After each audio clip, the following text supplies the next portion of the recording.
Alright everyone, welcome back to another Monster Legends video, and this time we have Doublak, which is the brand new race monster. Now this guy was shown off as an attacker with the control immunity trait, so this should be really interesting. So first off, let's look at his evolving trait. So at rank 0 it has immunity to control. This is great because immunity to control helps you from basically all forms of control, and this is really good considering how he's an attacker.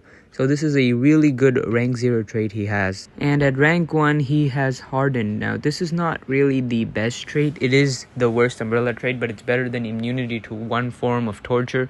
So I guess we can take this, but hardened isn't really the best trait. And at rank 3, Status Caster Era Nightmares, this is probably the weakest addition because Era Nightmares is just a normal torture Status Caster, and considering how Status Casters work differently now, I don't think it's going to be really that useful as well. Now moving on to this guy's recommended skills, so let's go ahead and see it. First off, a heavy dark damage and area nightmares.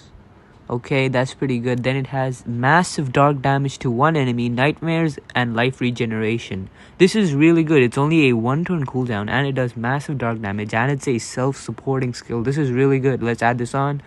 And then let's go on to the next skill, which is removes shields and deals heavy metal damage. Doesn't have any torture, which I guess is not that good, but there is shield removable for addition. But honestly, not many monsters use shields now. So the first attack is really good for me, heavy dark damage area, and this last attack is removes shields from one enemy and does insane metal damage to one enemy and blocks 50% of incoming damage. This is also a really good skill, and I do see that he does have really high damage outputs, but another problem I see, he doesn't have many tortures. And now we go for the recommended runes. So I'm gonna go ahead and give him full strength. And this is the runes which I recommend because you want to make use of his high damage output as much as possible. So I'm going to go ahead and give him 2 strength runes. If I had 3 runes blocks unlocked, I would give him 3 strength runes. And now let's start off with the pros and the cons for this monster, starting off with the pros. So the first pro about this monster is that this guy is a metal type monster. So he'll be very useful in multiplayer because of the number of light monsters in the meta, like Jestin and Grafania. So this guy can counter them easily as he's a metal type. And also, another amazing thing which I noticed was he has really high damage outputs, and he has really good self-supporting skills like life regeneration and damage protection. And another insane thing which I noticed for this guy is all of his cooldowns are very low. It's either 1 or 2 turns maximum, and even the stamina costs are really low. And for the single target moves which do insane or have very heavy damage, it's only a 1-turn cooldown.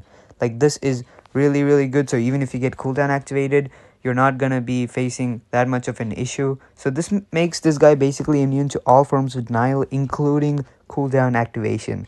And another huge thing he has for him is his relic slots are also really good. He's got a sword and he's got a mask. Sword for boosting the damage output and mask for mainly removing stamina. And now moving on to the cons of this guy. This guy only has access to one torture, which is nightmares, in his dark type move. And again, this torture, when fully ranked up, can just be applied by using status casters.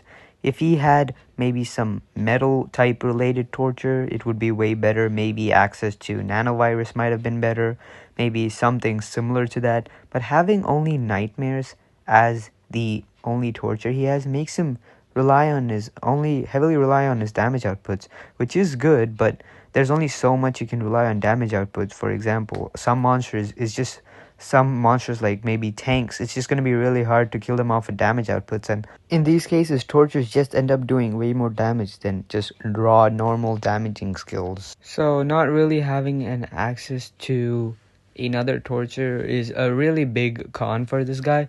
And other than that, another con this guy has is he has a self skill which gives life regeneration. Now the problem is monsters like Gardenon have become more popular in PvP, and they have access to reverse healing, so this guy could just dig his own grave with that massive dark damage and self life regeneration, because life regeneration and reverse healing don't go that well together. And overall, this guy is pretty bland, I would say. He's not really gonna be the next great monster.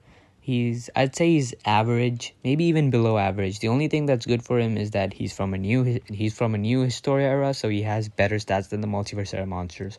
But I personally wouldn't use him. I would use some better multiverse attackers over this guy. So I personally wouldn't use this guy, but if you don't have any good multiverse attackers, you can replace him with this guy. But that's all about him. He's below average, and subscribe.